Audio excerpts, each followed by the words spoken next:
Je m'appelle Victor Campolo, je suis doctorant en deuxième année au Centre Alexandre Koyré et je travaille sous la direction de Claire Fredge et Anne Rasmussen. Et ma thèse porte sur l'histoire du contact colonial en Guyane française entre les années 1920 et les années 1960. Donc je m'intéresse aux administrateurs, aux médecins, aux missionnaires qui vont à la rencontre des communautés et des groupes amérindiens et marrons.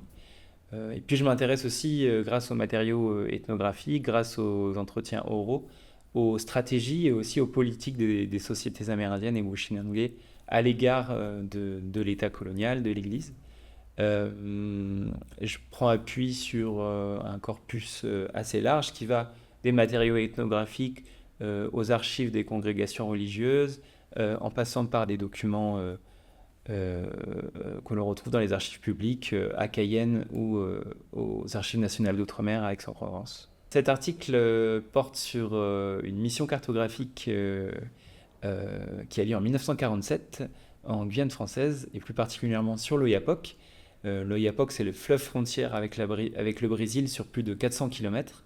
Et donc l'article essaye de mettre au jour les modalités d'une telle mission cartographique dans un moment charnière où la colonie est transformée en un département, au même moment que la Guadeloupe, la Martinique et la Réunion.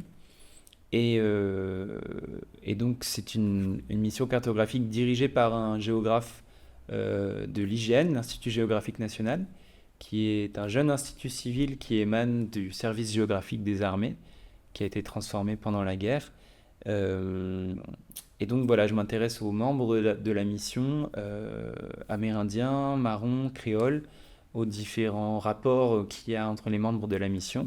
Et je m'intéresse surtout aux conditions de production des savoirs géographiques et au transfert ou à la coproduction des savoirs entre les membres européens et non européens de la mission.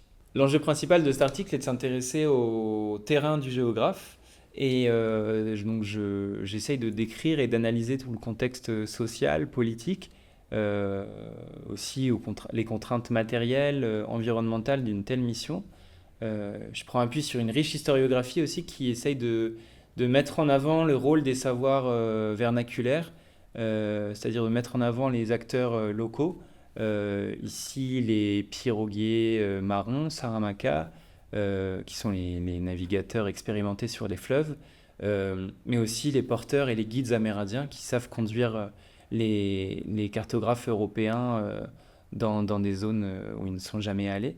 Ils ont aussi des savoirs liés à la santé à la pêche, à la chasse, qui sont nécessaires à la subsistance d'une équipe qui sera sur le terrain pendant plusieurs dizaines de jours.